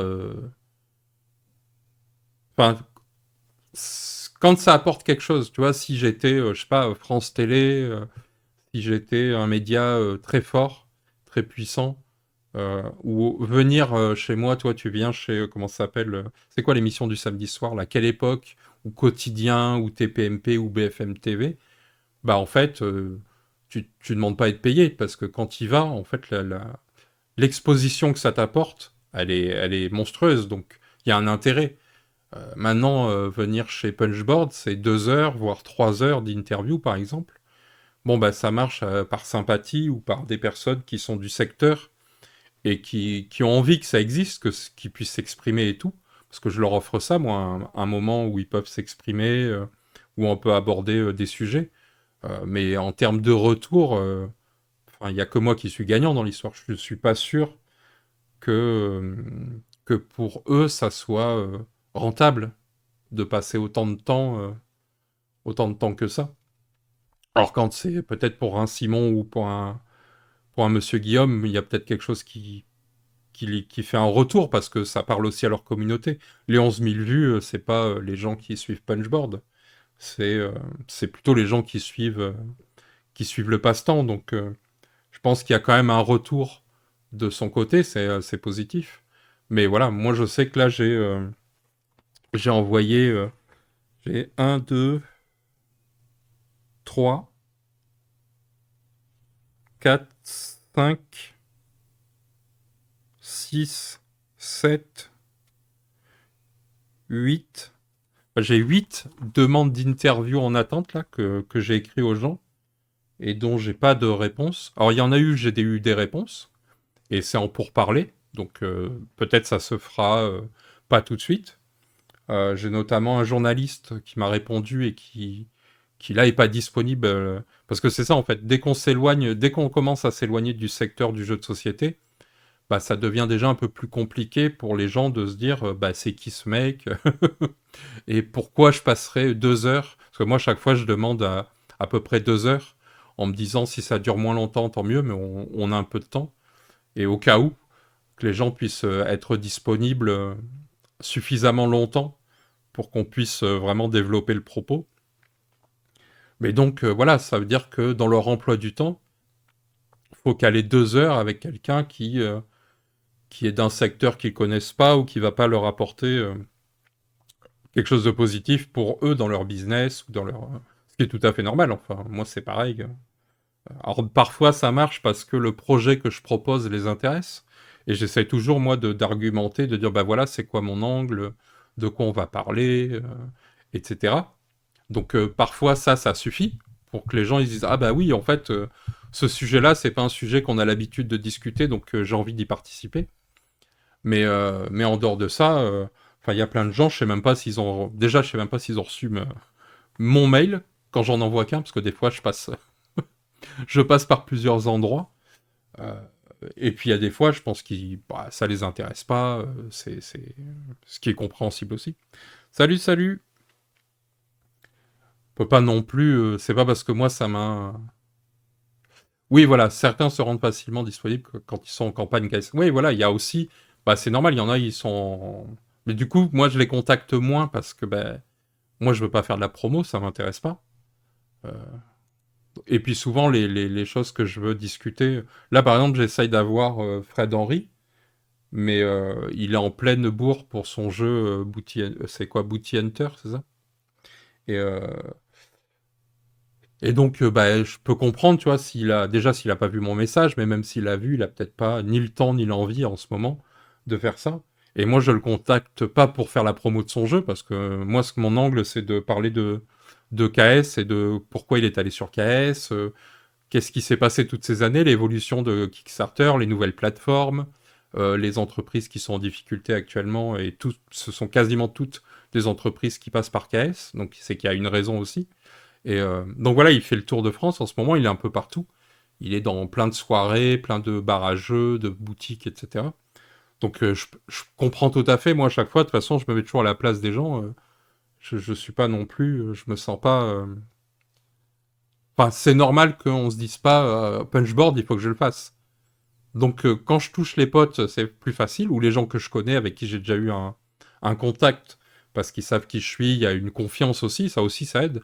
Le fait d'avoir confiance en moi et de savoir que je vais pas les trahir, ou que le travail que je vais faire est suffisamment correct pour qu'ils puissent se livrer, faire une discussion. Et donc voilà, il y a plein de gens, mais j'avais déjà dit, j'ai essayé de contacter Cynthia Reberac, donc la commissaire principale du Festival international des Jeux de Cannes, parce que je pense que ça serait une interview passionnante et qu'il y a plein de choses à demander. Mais voilà, c'est quelqu'un qui a sûrement largement autre chose à faire que d'aller chez Punchboard pour passer 2 heures à discuter du Festival des Jeux de Cannes et d'être cuisiné. Mais pareil, j'ai demandé à des journalistes. Des fois, on me répond oui, des fois, on me répond pas. Des fois. Donc, ça aussi, je crois, le pire pour moi, c'est les gens qui répondent pas. Parce qu'en fait, les gens qui répondent, c'est les qui disent oui ou qui disent non ou qui disent pas maintenant. Mais au moins, il y a une réponse et on peut passer à autre chose. Alors que les gens qui répondent pas, on sait jamais si on a réussi à les atteindre, s'ils ont lu notre message. Est-ce qu'il faut que je réfléchisse à inviter quelqu'un d'autre à la place? Est-ce qu'il faut que j'abandonne ce projet, cette interview? Ce qui est un peu dommage parce que bah, moi j'ai plein de sujets qui me semblent pertinents et c'est pas forcément des gens qu'on entend habituellement. Et une fois de plus, si on est hors promo, bah, je trouve ça très intéressant moi d'aller chercher la parole de telle personne. Bah voilà, moi je pense aux Figes par exemple. Bah, le Festival de Cannes, c'est un énorme. Il est en pleine mutation. Il y a aussi bien des polémiques que des explications à obtenir. Pas dans le sens il faut s'expliquer sur quelque chose, mais dans le sens il y a des incompréhensions, il y a des zones d'ombre, il y a peut-être des fonctionnements que nous on connaît pas. Et puis c'est intéressant aussi de voir quelle est la vision de ce qu'est un événement d'une telle ampleur, de comment ça s'organise. Donc je me dis ça, c'est passionnant à obtenir. Ça serait génial d'avoir ces 2 heures-là, mais bah, très certainement qu'on les aura jamais, quoi. Mais un peu comme si j'arrivais à avoir un boss chez Asmodée ou des choses comme ça, je suis sûr qu'il y a des tas de choses intéressantes à discuter, quoi. Mais ça, c'est les limites de... Déjà, il y a les limites de... Je suis personne. Les limites de... Bah, moi, je fais que par Discord en enregistrement, donc c'est pas forcément non plus un événement que... Enfin, je sais pas, il y a peut-être des gens pour qui aller sur Discord, voilà, ça les intéresse pas, ou ils peuvent pas, ils ont pas la connexion, ou le matériel, etc. Moi, je demande de 2 heures de disponibilité dans mes demandes, donc ça veut dire quand même que bah, faut trouver ce temps-là, etc. Enfin bon, c'est plein d'éléments qui expliquent aussi pourquoi j'ai pas de réponse ou quoi. Et comme je suis pas sur les réseaux, bah, c'est difficile d'aller chercher les gens qui, pour certains, n'ont pas de site internet ou quoi. Donc, quand ils ont un site internet, c'est facile. Je passe par les contacts et j'espère que ça arrive à destination. Normalement, ça y arrive. Alors, parfois, ça y arrive vite et parfois, ça y arrive en décalage horaire de plusieurs semaines. Et là, c'est par exemple, c'est ce qui se passe. Là, la prochaine vidéo, j'ai commencé à en parler sur le Patreon. C'est la fameuse vidéo qui sera la numéro 1 d'un cycle de vidéos qui va parler qui se veut être une réflexion. Donc c'est un peu atypique comme projet. Donc il y en aura plusieurs dans cet univers-là. Le premier, c'est devenir un éco-joueur. Donc j'ai Jules Messot qui m'a dit oui, j'ai Henri Kermarek qui m'a dit oui, et j'ai une troisième personne qui est en attente. Mais je suis passé par le site officiel Et je sais que le community manager m'a répondu, donc ça c'est cool. Et maintenant j'attends de valider pour pouvoir dire, hey, voilà qui sera le quatrième participant. Mais pareil, voilà, c'est un projet intéressant, mais il faut mobiliser au moins 2 heures. Puis c'est un truc un peu bizarre, quoi, de faire une vidéo où on va réfléchir sur qu'est-ce qu'on peut faire en tant que joueur, quelles sont les bonnes pratiques qu'on peut mettre en place pour essayer d'avoir une pratique du loisir ludique entre guillemets éco-friendly, quoi. Est-ce qu'il y a des choses qu'on peut vraiment faire? Et l'idée, c'est vraiment de faire cette première vidéo sur cet angle-là, et après, de faire d'autres vidéos et d'aller questionner peut-être la production, l'édition, peut-être la vente, le circuit boutique, les ludothèques, etc. Enfin, il y a plein d'angles possibles pour après réfléchir qu'est-ce qu'on peut faire, etc. L'idée, c'est vraiment pas de dire c'est c'est ça qu'il faut faire ou ça, c'est des vilains. Et je comprends que tout le monde a envie de partir de ce principe-là, mais moi, c'est pas ma démarche, quoi. Ma démarche, c'est l'inverse. C'est de dire voilà les propositions, c'est des choix personnels, donc vous faites ou pas, bah, ça c'est chacun, c'est un choix personnel. Mais nous, voilà ce qu'on propose, voilà les choses qui ont été mises en place dans le secteur ludique, parce qu'en fait, il y a déjà des choses qui ont été mises en place, et réfléchir aussi des freins à ce qui a été mis en place et de l'impact que ça peut avoir. Parce que je suis assez intéressé sur plein de sujets sur l'environnement, où tu vois que parfois ce qui semble être le poncif ou la chose à faire, qui semble la plus logique, mais en réalité elle a des conséquences, parce que bah, tout acte amène aussi des conséquences sur le secteur pour les autres ou quoi, et des effets de bord que parfois on n'imagine pas. Euh, Là, je vois dans le secteur du livre, par exemple, il se passe pas mal de bouleversements, notamment parce que la manière de consommer le livre a changé. Et en fait, ça a des effets. C'est-à-dire que ce qu'on pourrait promouvoir comme étant une bonne pratique pour éviter le gaspillage, etc., ben en fait, ça a des conséquences sur un secteur. Et sur tous les gens qui font la chose, quoi. Donc ça va être un peu cette idée-là, quoi. Mais voilà, pour une vidéo comme ça, bah, le temps de questionner les gens, d'obtenir des... Là, j'ai des oui, ok, on participe, on n'a pas encore mis la date, etc., quoi. Euh, donc ça va être intéressant de faire ça. Et puis là, j'ai demandé à plein de personnes de participer, de réfléchir à quelles sont les pratiques que vous avez mis en place ou que vous voudriez mettre en place, etc. En évitant évidemment le poncif de dire bah oui, il suffit de pas consommer. Bon, ouais, bah, ok. Ou c'est aux industriels à changer. Oui, mais dans ce cas-là, on fait jamais rien, quoi. Si c'est toujours en train enfin, moi, c'est mon point de vue, hein, de dire si on pointe du doigt toujours les autres, on finit par rien faire. Et moi, vous le savez, je parle beaucoup des médias ludiques, par exemple, mais je commence toujours par moi. C'est pas parce que je pointe du doigt parfois des pratiques de confrères ou quoi que j'ai pas commencé par réfléchir d'abord moi de comment je pratique le média, comment je parle du jeu de société, comment je... Et pareil sur les vidéos, j'ai déjà dit que je faisais pas de vidéos en 4K. Et là, très certainement, je vais mettre en place aussi un panneau prochainement pour, pour dire aux gens en fait de faire penser à des personnes qui parfois écoutent les vidéos et ne les regardent pas forcément, de aussi baisser la qualité de la vidéo sur YouTube parce que bah, ça consomme moins de bande passante et moins d'énergie. Et c'est vrai que si on n'est pas devant une télé pour regarder, enfin voilà, quand c'est moi qui parle devant mon écran, ce qui est là 80% de ce que je produis, voire plus, bah, parfois on peut baisser la qualité du flux. Ça change rien en fait à la qualité audio, c'est juste la qualité vidéo. Et donc du coup on fait un geste, mais pour moi c'est la même chose que quand tu quittes une pièce, tu éteins la lumière, quoi. C'est des réflexes à avoir qui vont devenir logiques. Donc ça voilà, je commence à mettre ça en place parce que bah, charité bien ordonnée ou quelque chose comme ça. Donc voilà, donc toutes ces... Salut Fiona. Tout ça, voilà, ça prend du temps. Et puis surtout, quand il n'y a pas de réponse ou quand il n'y a pas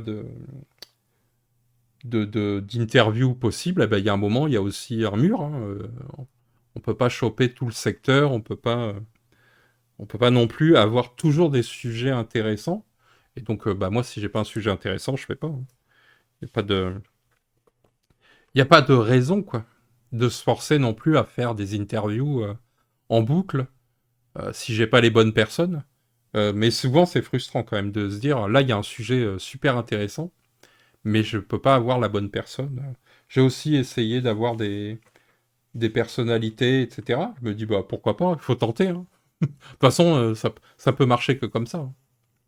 C'est en essayant qu'on peut obtenir des personnalités hors du monde du jeu, mais qui ont un petit pied quand même dans le monde du jeu. Et je me dis, voilà, si on peut avoir leur témoignage, bah, c'est encore une vision de plus, une pièce à mettre dans la machine de mieux comprendre, mieux connaître le secteur, quoi. Voilà pour les petites choses. Est-ce qu'on avait des trucs à dire? Alors, je ne sais plus. Hop. Donc ça, c'est ce qui va arriver. Il y a la dernière fois dans le live. Alors là, ce que j'ai fait maintenant, c'est que je découpe un peu les lives. Je vais essayer ce soir aussi de rester comment dire, par thématique pour pouvoir tronçonner et faire des vidéos. Euh, alors il n'y a pas trop de montage, hein, vous l'avez vu. Je coupe le début, la fin, mais ça permet d'avoir des vidéos d'une heure et quelques et qui sont plutôt avec le par thématique. J'ai l'impression, je sais pas, j'ai peut-être vos retours de savoir est-ce que c'est mieux de faire ça ou est-ce que c'est mieux une vidéo de 4 heures où tout est les uns à la suite des autres. Moi, j'ai l'impression que c'est plus intéressant comme ça, mais peut-être les audiences me montreront que c'est moins intéressant de faire comme ça. Et qu'est-ce qui va arriver? Donc, l'interview de Pauline Détra et de Maud Chalmel, normalement, elle sera rendue publique pour ceux qui ne sont pas abonnés au Patreon. Normalement, elle sort cette semaine. Je pense que je vais la mettre en accès cette semaine. Donc, j'espère qu'elle va bien plaire parce que bah, moi, j'ai trouvé. J'ai adoré faire ça. Donc, voilà ce qui arrive. Il y a quoi? Il y a ça aussi, le succès de Star Wars Unlimited. Et on est revenu un peu sur Embrasseur et les déboires, etc. Enfin, déboires et ambition qui arrivent. L'avis de Darwin's Journée, alors ça par contre, ça ira pas sur YouTube, ça restera, je pense, que pour les abonnés Patreon. C'est un petit bonus. Donc ça, pour le coup, je crois que ça va être une des premières vidéos 100%, 100% Patreon. Il y en a d'autres aussi. Alors, je suis toujours en train d'écrire, mais j'ai passé pas mal de temps. Du coup, je vais vous montrer. J'ai enfin fait le podcast. Alors, j'ai fait ça sur Spotify pour podcaster. Donc, normalement, maintenant, il n'y a pas toutes les vidéos parce qu'il y en a que j'avais pas le fichier. J'avais plus le fichier vidéo. Parce que, ben, en fait, ça prend tellement de place sur le disque dur que j'enlève un peu. Mais donc, voilà, je les ai mis. Alors, bon, je suis pas très convaincu de la chose, mais comme je sais qu'il y a 2-3 personnes qui préfèrent ce format-là, je vais essayer aussi de voir comment je peux mettre les vidéos en podcast aussi quand ils sont que pour Patreon. Donc voilà, pour pas que ça devienne un podcast public. Ça, j'ai pas encore tout fouillé. J'avoue que je suis pas très motivé par cette histoire de podcast, donc c'est un peu fait un peu à l'arrache et je suis pas sûr de bien comprendre. J'ai l'impression que les podcasts, c'est aussi un, un business, comme tous les réseaux sociaux ou quoi, où il faut... Enfin, il y a des codes. Ouais, c'est un format top en voiture, en balade, je pense, hein, mais je pense qu'il y a des codes aussi pour que... Je sais pas, j'avoue que... Bon, je le fais. Je fais pour l'instant cette version-là, on verra après si plus tard on y mettra plus de cœur à l'ouvrage et qu'on fera un truc plus sympa. Euh, mais voilà, je suis quand même sceptique sur le format parce que, ben, vous l'avez vu, il y a souvent des problèmes de son. Et j'ai l'impression que pour les podcasts, quand même, autant sur YouTube, du fait qu'il y a un peu l'image, parfois, quand le son est un peu dégueu, l'image sauve un peu parce que on arrive à, quand il y a des micro-coupures ou quoi, on arrive à, le cerveau à lire sur les règles et donc, sur les règles, sur les lèvres. Et donc, bon, la micro-coupure passe un peu comme ça. J'ai peur qu'en podcast, les problèmes de son, ils sont décuplés, je sais pas comment dire. Donc voilà. Bon, en tout cas, il y est. Faut que je publie sur Patreon le lien. Mais bon, je pense que ça va se trouver. Et j'essaierai maintenant de mettre dans les descriptions des vidéos le lien vers la version podcast. Donc voilà. Ça, c'était le truc demandé, donc on essaye de le faire.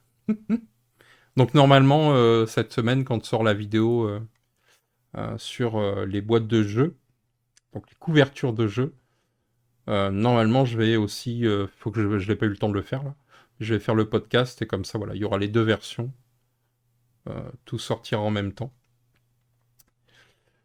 Donc voilà, pour ça, on a fait aussi une petite folie avec l'ami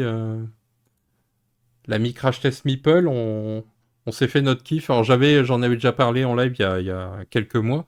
J'avais créé une chaîne Passion Série il y a longtemps et que j'ai jamais eu le temps de m'y consacrer parce que bah, c'est chiant de faire les trucs tout seul. Parce que c'est vrai que la création de contenu, ça a l'air cool comme ça, mais en réalité, c'est super chiant. Parce qu'on est toujours tout seul face à soi-même, donc il y a des fois, tout seul, on n'est pas motivé. Mais là, avec la Minico, comme on avait déjà fait des vidéos de séries sur sa chaîne Crash Test Meeple, bon, il y a un moment, j'ai dit, bah tiens, viens, on se fait ça, quoi. Il y a la chaîne, elle existe, il n'y a rien à faire. Il y a juste à faire des vidéos. Et puis, il n'y a pas besoin d'en faire souvent. On se fait une fois tous les 15 jours. On se fait une après-midi et on s'en enregistre. Voilà. 3-4 formats quand on a vu quelques séries sur lesquelles on veut revenir. Et donc là, pareil, c'est cool. Il y a déjà 3 vidéos. Il y en a 2 qui arrivent cette semaine. Elles sont déjà uploadées. Normalement, il y en a une mardi sur Machine, la série de l'année, la série française de l'année. Et puis après, il y en a une sur Ourika, je crois, jeudi. Donc voilà, et puis on va en tourner d'autres prochainement. Et puis du coup, ça me motive aussi à... j'avais déjà montré, mais j'avais déjà écrit un script pour des vidéos sur les séries. Et donc ça va peut-être me motiver aussi à faire... peut-être revenir sur Constellation et en faire le guide. Le guide des... comment dire, de la théorie, avec de l'analyse d'images, etc., image par image sur certains trucs. J'avais fait aussi, j'avais déjà préparé quelques scripts sur des vieilles séries, et puis sur aussi, j'avais parlé de boucles temporelles, euh, de Jump the Shark, enfin plein aussi d'expressions qui reviennent dans les séries et qui ont une histoire et qui sont moi qui me passionnent. Donc je m'étais dit, voilà, peut-être ça a motivé, mais je vais pas. Ça reste anecdotique quand même. Mais bon, au cas où, si vous aimez les séries, hein, je vous invite à aller voir ça. Voilà, il y a une partie sans spoil, une partie avec spoil. Des fois, c'est rapide quand c'est pas très bon. Des fois, on y passe beaucoup trop de temps. Après, on débute aussi, on n'a pas nos marques. C'est ça qui est intéressant, c'est que autant on est habitué à parler de jeux de société, on a déjà un peu des codes, une manière de se laisser la parole, de rebondir, etc. Là, c'est pas encore le cas avec les séries. Pareil, c'est pas encore bien structuré dans comment on en parle, etc. Donc, bah, c'est pareil, ça va se faire ou quoi. Il y a Fallout, voilà. Sûrement, on en parlera. On parlera de Fallout la semaine prochaine et de euh, The Grey. C'est quoi le nom? Parasite The Grey, je crois. Et là, moi, en ce moment, il y a Franklin, ouais, ça a l'air vraiment pas mal. J'ai vu Sugar aussi, ouais. Et moi, c'est Homejacking. Là, j'en suis à l'épisode 3 et 4. C'est 2 épisodes par semaine. C'est une série française aussi qui est assez prometteuse. Donc voilà. Bon, c'était pour parler des petites choses qu'on met en place. Hey, salut! Ouais, Parasite Degré. Ouais, j'ai regardé ça, mais j'ai déception du réalisateur. En fait, j'ai regardé parce que c'était le réalisateur. Euh, et c'est un réalisateur que j'ai beaucoup aimé pour Dernier Train pour Busan. Et puis depuis, j'ai l'impression que je vais de déception en déception. Mais du coup, c'est intéressant de se dire qu'est-ce qui fait que parfois, sur un seul succès, on crée beaucoup d'attentes, même si par la suite, ça continue à nous décevoir. On... Qu'est-ce qui fait qu'on continue à s'accrocher, quoi. Et parfois, dans les jeux de société, on a ça. Il y a des fois des projets de jeux qui nous intéressent parce que l'auteur d'un jeu qu'on a aimé par le passé. Donc en fait, ça ne veut rien dire, quoi. C'est pas, c'est pas un vecteur de. C'est pas parce que quelqu'un a fait un banger, un super jeu de société, que forcément le prochain sera aussi un banger, quoi. Mais on a ce côté-là bizarre de se dire, ah oui, mais non, mais j'ai tellement aimé ça que la suite. Bah là, c'est ça, c'est un peu ça. Ouais, c'est ça. C'est moi aussi j'ai bien aimé, mais beaucoup de problèmes.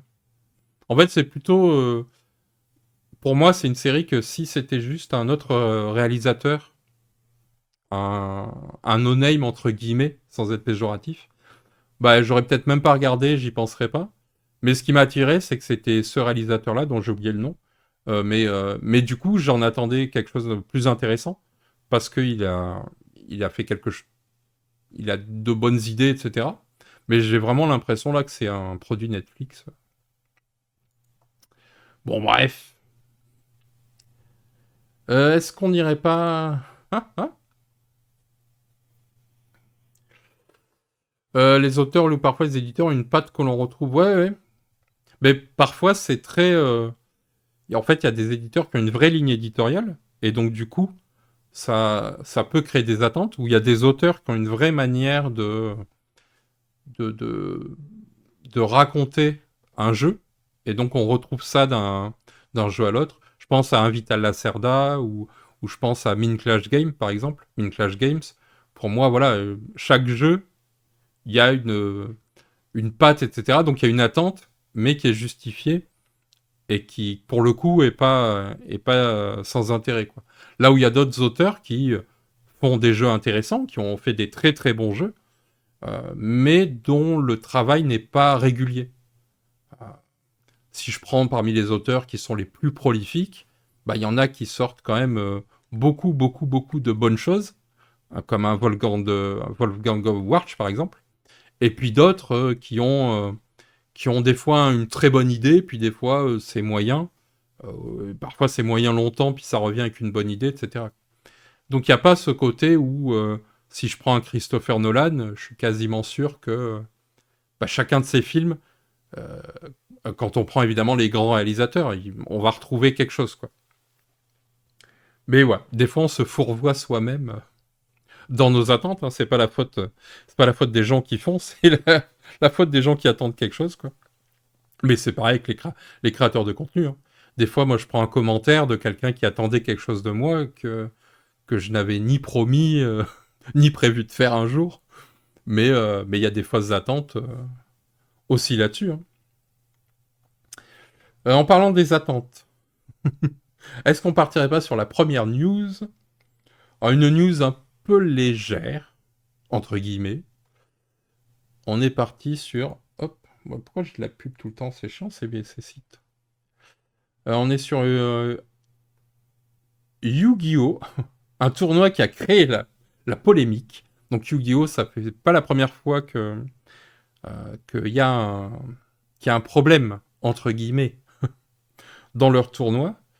Donc c'est le jeu de cartes à collectionner, Yu-Gi-Oh! Et c'est au Japon, hein, si je dis pas de bêtises. Il y a une compétition et puis en fait il y a une compétitrice qui a quitté le tournoi en fait en plein milieu du tournoi, qui est partie, voilà, qui a abandonné, alors qu'a priori tout se passait bien pour elle.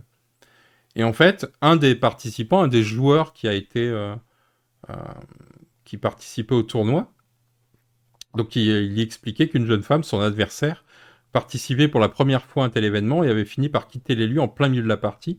Et donc il s'est dit, tiens, si cette jeune femme est partie, donc évidemment pas du tout de sexisme hein, dans sa manière de réfléchir le monde, mais tiens, si elle est partie, donc il a fait un message en fait sur Twitter en demandant à tous les hommes d'y aller doucement, quoi, de ménager cette pauvre joueuse,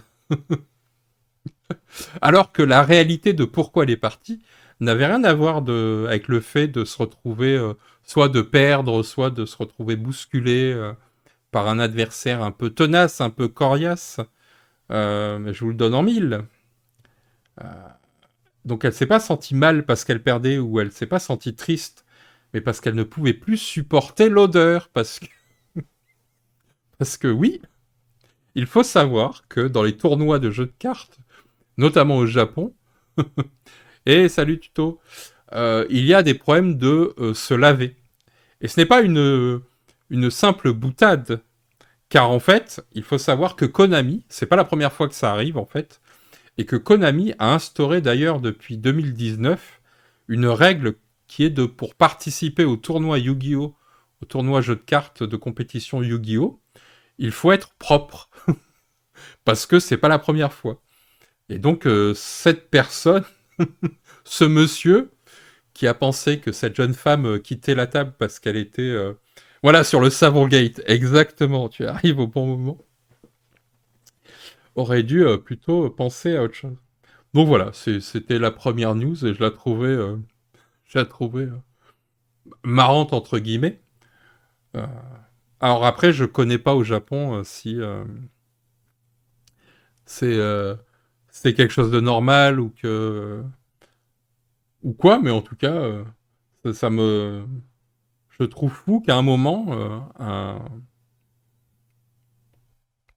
comment dire, quelqu'un qui organise une compétition de jeux de cartes à collectionner soit obligé de mettre dans les règles sinon t'es ban. Il faut être propre. Je me dis, il y a quand même un truc un peu bizarre. Bref. Oui, t'abuses. T'avais pris une douche en janvier. Bah oui, oui. Et encore, pas très écolo si c'est qu'en janvier. Euh, 2024 est pas fini. Ça aurait pu entendre beaucoup plus tard. Bref. Mais voilà. Donc j'ai trouvé ça marrant, le côté où la réaction du gars est... Enfin, que sa première réaction, c'est de se dire, oh là là, c'est une pauvre fille fragile. Alors que bah non, elle est fragile du nez, mais pour une bonne raison, quoi. Voilà. Je me suis dit pour démarrer. Donc la deuxième annonce, c'est ah non, on peut faire un petit passage avant sur un jeu qui s'appelle Bloom Chaser. Je sais pas si vous avez vu passer ça. Je suis tombé dessus un peu par hasard. Et donc c'est un jeu qui est sur KS en ce moment. Et comme on est sur les jouets, alors je sais pas ce que ça vaut. J'ai un peu essayé de comprendre les règles. Je suis pas, je vous le montre pas, donc forcément vous pouvez pas voir. Bim, Bloom Chasers. Mais en fait, juste l'objet jeu, le fait d'avoir pensé le jeu en 3D, et donc pour ceux qui ont des enfants, peut-être qu'ils reconnaîtront les arbres, les fleurs notamment Playmobil, etc. Donc j'ai l'impression que c'est ça qui a servi de base de travail pour le jeu. Et donc c'est un jeu où on va... donc je crois que, je sais plus, tu peux le jouer en coop ou tu peux le jouer en compétition. Je vais essayer de mettre, mais qui n'est pas le son, hop. Euh, Est-ce qu'on peut le mettre en grand ou pas? Ouais. Et donc, en fait, tu vas avoir des cartes qui sont communs à tout le monde, qui vont donner en gros des saisons, des températures, etc. Et donc, tu vas pouvoir commencer à rajouter des branches à ton arbre, etc. Et puis, il y a des moments, tu vas avoir la carte floraison. Et la floraison, ça va te permettre d'aller te positionner des couleurs. Et donc, il y a un côté compète où tu vas pouvoir prendre des places, des emplacements aux autres joueurs en fonction des couleurs parce que tu as des endroits où tu peux te placer donc à ta couleur. Donc, tu as les jaunes, les bleus, etc. Et tu vas pouvoir mettre des fleurs, etc. Donc, c'est ce que j'ai compris, hein.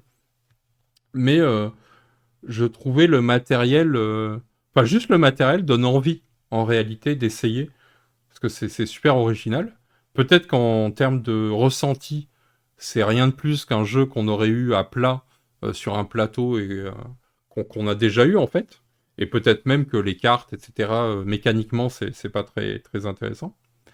Mais juste le fait d'avoir ce truc en 3D et le fait de faire une construction jolie, je sais pas.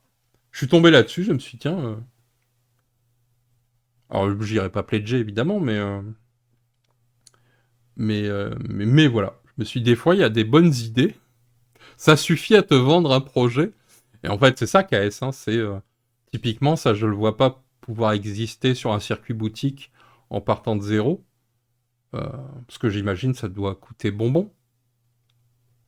Peut-être, je sais même pas comment ils ont fait le proto. Je crois que c'est un gars qui a designé le l'arbre, mais voilà. Je sais pas ce que vous en pensez, mais ça m'a fait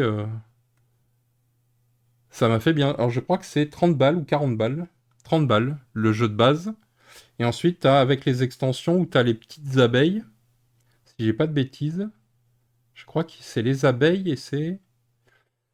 On va regarder ça. Putain, mais Orcaes, c'est l'enfer, ça finit jamais. Voilà, il y a les extensions et c'est 45 dollars, 45 euros, quoi, avec les extensions. Voilà, il n'y a rien d'autre. Les oiseaux, voilà. Les petits oiseaux et les petites abeilles. Et, euh, et pour le coup, c'est trop choupi. Hey, salut Powell. Donc voilà, The Beehive, donc les ruches, les petits yozio. Et là, bah moi j'ai envie de jouer à ça en fait. Là, typiquement, autant le pledger, pas forcément, autant je vois ça sur une table, enfin je vois la boîte et quelqu'un me dit viens on fait une partie, j'ai trop envie d'essayer quoi. Juste pour voir quelles sont les sensations, qu'est-ce que ça peut apporter.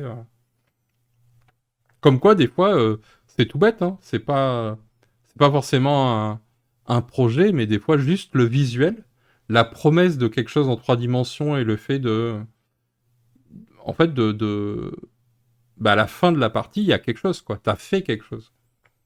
Qui est joli en plus, qui peut être joli. Bah, je trouve ça génial. Voilà. C'était le KS de Bloom Chaser. Donc, Bloom Chaser, je crois que ça veut dire quoi? C'est chasseur de fleurs, un truc comme ça. Donc voilà. Avec un matériel de Playmobil. Bon, il en faut peu hein, pour me rendre heureux. J'aurais pu, dommage, j'ai pas les sous, hein, mais comme c'est mon anniversaire, j'aurais pu me l'offrir, quoi. Ça aurait été mon cadeau. J'aurais pu me faire ça, en fait, j'ai pas pensé, mais ça aurait pu être mon petit truc de bienvenue. Tant qu'on était sur Mattel, il y a une petite annonce aussi. Oh, joyeux anniversaire, ah oui, non, pas joyeux, hein, c'est plutôt mauvais anniversaire. Quand on est vieux et que on n'a pas de boulot, pas d'appartement, pas d'adresse, on a raté notre vie. C'est pas très joyeux, hein, je vous le dis. C'est l'annonce, hop, je sais pas si vous avez vu passer ça, mais donc c'est Mattel qui va lancer une nouvelle version du Scrabble, plus accessible. Et je me suis dit, tiens, ça c'est intéressant, euh, parce que déjà, j'aurais pas imaginé que le Scrabble. Enfin, je voyais ça comme un truc inamovible, comme quelque chose de très, très ancré. Alors déjà, ça, c'est combien? 75 ans? Plus de 75 ans? Je crois que c'est l'anniversaire, hein, les 75 ans du jeu d'ailleurs. Et donc enfin, je voyais ça comme quelque chose d'inamovible, quoi. Bah, qu'on change pas les règles. Et là, il s'attaque à ça. Mais surtout, c'est la manière dont il s'y attaque. Donc, c'est un Scrabble coopératif. Et c'est surtout un Scrabble plus accessible. Ouais, c'est ça, c'est hyper codifié. Alors moi j'aime bien, j'ai toujours dit, j'adore les jeux de lettres. Moi, je fais beaucoup de mots fléchés, etc. Mais par contre, j'ai déjà joué contre des joueurs de Scrabble, plus jamais. C'est un autre niveau. On n'est plus dans le plaisir du jeu de lettres. Tout est très. Enfin, ils savent les mots, peu importe les lettres qu'ils ont, ils savent comment faire les points, les maximiser le truc. Enfin, oh là là, c'est comme la belote, quoi. C'est des trucs. Oh, pas envie. C'est du sport de haut niveau, quoi. Mais en jeu cool avec des gens qui sont pas des gros gamers de Scrabble. J'adore ça. Donc là, c'est une version euh, plus simple, plus simplifiée, plus accessible. Oui, voilà, si tu fais moins de 100 points par tour, t'as loupé ta vie. Alors, autant dire que j'avais bien loupé ma vie. Ouais. Ah, mais la personne me défonçait. Et c'était la mère de mes enfants. Oh putain, à chaque fois qu'on jouait à ça, mais c'était horrible, quoi. Pourtant, j'ai- je m'en sors pas trop mal. J'ai une bonne connaissance avec les mots fléchés. Je connais pas mal de mots, quoi.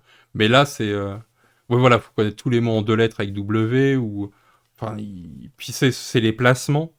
Il y a vraiment une réflexion du plateau de jeu Scrabble qui, qui est, euh, qui est méta, quoi. Donc là, voilà, ils annoncent la nouvelle version, un Scrabble coopératif. euh, plus accessible, donc il vise aussi des joueurs beaucoup plus jeunes. Euh, donc ils expliquent un peu les nouvelles règles, ils vont faire... ils ont comment on appelle ça, la gamification. Ils ont gamifié le jeu, je sais pas si ça se dit, mais en tout cas, ils ont gamifié le jeu, non? Plus ça va, plus je... On sent pourquoi je gagne pas au Scrabble. Hein. On sent que je suis pas très bon avec les mots. Et en tout cas, voilà, ils ont rajouté plein de cartes, notamment des cartes objectifs. Donc il y a un côté aussi où tu vas essayer d'atteindre des objectifs. Il y a un côté, comme dans les jeux maintenant, qu'on retrouve beaucoup, le côté les succès, comme pour les jeux vidéo. Et on voit que dans beaucoup de jeux de plateau, maintenant, ça se fait de plus en plus d'avoir ce système de, de, d'objectifs à atteindre, mais hors jeu. Ce que je parlais des objectifs qui étaient objectifs pendant la partie, mais là qui sont un peu comme dans comment ça s'appelait Zombie Kids Evolution, quoi. Voilà, tu remplis tes petites choses en plus. Donc euh, donc voilà, donc ils ont fait toutes ces adaptations. Et je me dis pourquoi pas en fait. Il n'y a pas de raison, tu vois, de ne pas toucher au Scrabble et de ne pas proposer de nouvelles choses. Là où tous les autres jeux ont beaucoup évolué, si on prend les Monopoly, les Cluedo, les Pictionary, ils sont très en... Enfin, ils ont toujours été plus ou moins dans leur jus, quoi, avec des nouvelles propositions. Bon, t'as toujours les classiques qui restent, mais à chaque fois, ils essayent de s'adapter à l'ère du temps. Et là, bah, j'avoue que, ouais, pourquoi pas, en fait, le Scrabble. Moi, je n'y avais pas pensé, mais... Et donc, en fait, ils ont fait des études, et c'est ça qui, moi, m'a intéressé, c'est que donc ils ont fait une étude sur plus de 2000 personnes qu'ils ont sondées et notamment ils ont leur constat c'est qu'il y a moins d'esprit de compétition chez les jeunes, en tout cas dans leur étude, et c'est de se dire que donc c'est pour ça qu'ils ont été vers quelque chose de coopératif. Et aussi je crois que tu as des cartes, je crois qu'il y a un autre article euh, sur BBC où ils nous montrent un peu, voilà, où on a les cartes objectifs, ils nous montrent un peu ce que c'est. Le nouveau plateau, que moi j'aime bien d'ailleurs, l'ADA comme ça, plus sympa.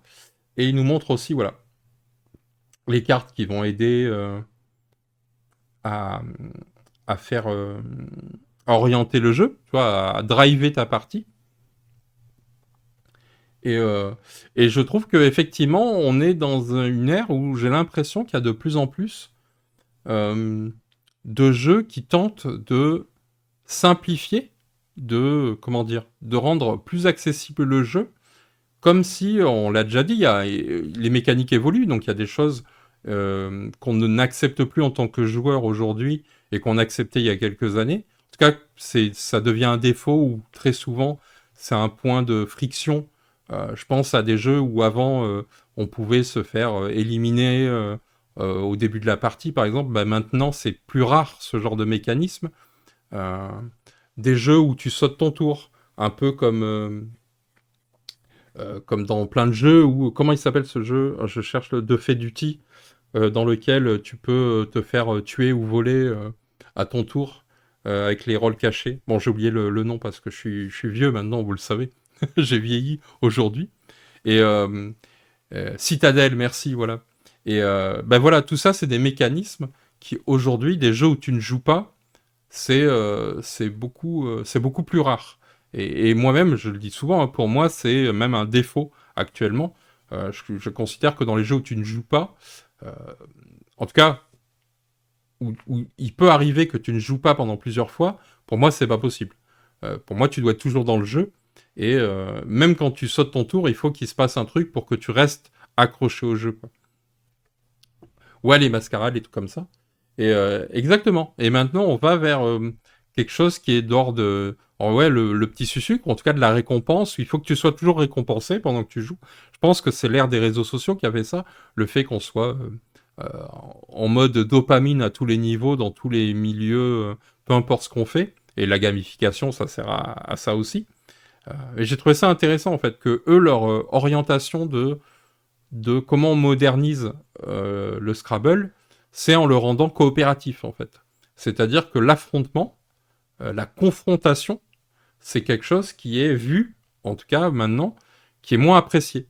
Alors je ne sais pas à quel point c'est vrai, Parce que c'est peut-être que c'est pas du tout représentatif peut-être de la majorité de la société, j'en sais rien, parce qu'eux, ils ont fait un...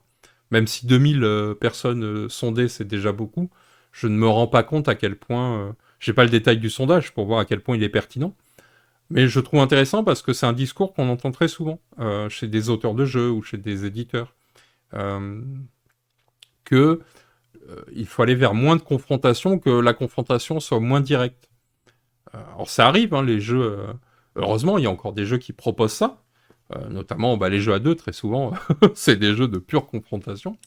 Mais malgré tout, il y a un côté quand même pour arrondir les angles. Il y a un côté pour trouver comment rendre le jeu. On l'a vu, il y a plein de jeux maintenant qui essayent de sortir et ils ont des règles beaucoup plus accessibles. Moi, je l'ai vu dans le développement de pas mal de jeux autour de moi. Quand j'ai fait des protos ou quoi, il y a j'ai essayé des protos. Il y a une recherche à aller vers plus d'épure, mais pas forcément plus d'épure pour rendre le jeu plus, comment on appelle ça, plus agréable ou quoi, mais vraiment pour le rendre pas grand public, parce que j'aime pas ce terme-là, parce que souvent ça sous-entend que, même si c'est le cas, hein, des fois ça sous-entend, c'est pas que le sous-entendu, mais qu'ils sont plus bêtes et qu'il faut leur fournir quelque chose de plus facile à manger, tu vois, un peu plus fast-food. Et, mais malgré tout, il y a quand même ça, quoi. Il y a une volonté de dire, oulala, si on met trop de règles, oulala, s'il y a de la confrontation. Euh, et c'est marrant parce que dans l'interview de, de Pauline Détra et de Maud Charnel, il y avait ça en fait dans leur discussion, dans comment on leur demandait parfois de faire des couvertures de jeux. Il y avait parfois cette demande de oulala, il faut pas que ce soit un dessin trop compliqué entre guillemets. Il faut que ce soit, faut qu'on parle à ces gens-là. Entre guillemets, ces gens-là, c'est le grand public. C'est notamment quand tu vas dans le mass market, donc quand tu vas dans les grandes surfaces ou quoi. Et eux, faut pas un truc trop compliqué, quoi. Faut qu'il y ait faut que sur la boîte de jeu, si c'est un jeu de cartes, faut qu'il y ait des cartes, quoi. Faut qu'ils sachent, tu vois, s'il y a des dés, c'est le Yahtzee, quoi. Le Yams, tu vois, il y a juste marqué Yams avec des dés dessinés, quoi. Bon, voilà, il y a un peu ce côté-là. Et donc, j'ai l'impression que le marché, qui a envie de vendre plus et au plus grand nombre, commence aussi à avoir une tendance à se dire, mais en fait, le plus grand nombre, c'est des idiots, quoi. Tu vois, j'ai l'impression qu'il y a un peu ça comme démarche. Alors, je dis pas que c'est le cas du Scrabble. Moi, je trouve que l'idée, franchement, je trouve que c'est une très bonne idée, hein, d'essayer une nouvelle proposition ludique. Mais c'est pour étayer le fait que dans les propositions que je vois dans les jeux, il y a un peu ça. Et ça me fait penser que Sébastien, donc du Passe-Temps, sur le live Twitch de jeudi dernier, il parlait de Harmonise. Euh, donc je pense que vous voyez ce que c'est, Harmonise. Je vais aller chercher... Donc un des jeux, je crois, qui est le plus attendu du moment, donc qui est un jeu de Libellude, et notamment dessiné magnifiquement par Maeva da Silva. Euh, et il disait, et je trouvais son propos très intéressant, euh, il disait qu'en fait, le jeu est trop beau, c'est-à-dire qu'il est euh, trop joli, trop, entre guillemets, attirant et qui donne envie d'être acheté, par rapport à la complexité qu'il offre. De ce que j'ai compris, je connais pas le jeu en termes de mécanique, mais de ce que j'ai compris, c'est que c'est un jeu pas forcément tout public, comme on dit, mais qui a un peu de complexité. En tout cas, il demande un peu à s'investir pour comprendre les règles, les mécanismes, etc., quoi. Et que du coup, pour lui, il disait, ben voilà, le défaut que pourrait avoir le jeu, c'est que des gens qui pourraient penser que c'est un jeu tout mignon, presque enfantin, tu vois, une sorte de Dixit-like, pourraient acheter le jeu sans savoir qu'en fait, non, il y a quelques règles, que il y a, il y a une mécanique, etc., quoi. Et je trouvais ça, voilà, comme propos très intéressant du moment, d'avoir ça, d'avoir cette réflexion qui, j'ai l'impression, touche un peu tout le secteur à tout niveau. D'un côté, est-ce qu'on n'est pas en train de petit à petit d'abandonner certains codes ou certaines propositions ludiques au profit du mass market, de vendre plus à plus grand nombre. Et donc, ça veut dire qu'on se prive de propositions parfois complexes et c'est pas un gros mot en fait. Parfois, je dis pas qu'il faut de la complexité pour de la complexité. Parfois, c'est trop et ça ne sert à rien. Et très souvent, la dernière fois, j'en parlais sur certains jeux. Oui, il y a des jeux, ils ont des règles en trop qui servent à rien et ils auraient pu les enlever, quoi. Euh, mais malgré tout, si on ne, si on ne prend pas garde, j'ai l'impression que le marché est petit à petit à grignoter les parts de réflexion, de propositions ludiques, de propositions aussi, pourquoi pas, euh, comment dire, graphiques, au détriment, en fait, de la créativité, quoi. Et je le vois quand je vois très peu d'auteurs, par exemple, qui réfléchissent leur jeu juste pour le plaisir du jeu qu'ils sont en train de créer. Ils sont déjà en train d'être soumis aux desiderata du marché. C'est-à-dire, ah ben non, cette proposition, on peut pas la faire parce que euh, c'est pas réalisable. C'est pas, on peut pas le produire, ça fait un jeu trop cher par rapport à ce que tu proposes, etc. Donc il y a déjà des injonctions qui font que tu commences à t'empêcher d'aller dans une direction ou dans une autre parce que il faut moins de matériel ou il faut pas ce matériel-là précisément par rapport au public que tu vises, etc., etc. Et alors c'est qu'une réflexion, hein, j'ai pas de statistiques ou j'ai pas de vérité là-dessus, quoi. Euh, mais je me dis, est-ce qu'il n'y a pas un red flag à commencer à mettre en place. Et je m'y inclus, c'est-à-dire que moi aussi, quand je suis critique envers certaines propositions ou quoi, parfois moi-même, je participe peut-être au fait de d'orienter le secteur dans un sens. Et j'ai peur qu'à un moment, on se retrouve un peu comme on peut se retrouver quand on critique Netflix ou quand on critique le MCU ou les propositions de Disney. Ben, en fait, à un moment, ils ne proposent que la même chose, la même saveur, parce que c'est ce qui se vend le plus au plus grand nombre, alors jusqu'à ce que ça s'effondre, mais voilà, ils prennent de moins en moins de risques, et en même temps, c'est ce qu'on leur demande, c'est-à-dire que dès que des gens prennent des risques, ben, c'est pas payant, quoi. Le grand public ne suit pas, n'y va pas, voire est très critique envers ça. Donc en même temps, bon, les gens, tu me diras, ils critiquent tout le temps, que ce soit, que ce soit bon ou pas bon. Si tu fais pas ce qu'ils veulent, ça critique. Tu fais ce qu'ils veulent, ça critique. Bon, bref. Bref. Donc voilà, c'est ce que me donnait comme idée ce Scrabble, cette annonce. Est-ce qu'on a encore... alors j'ai plein de choses, mais je sais pas sur quoi on va partir.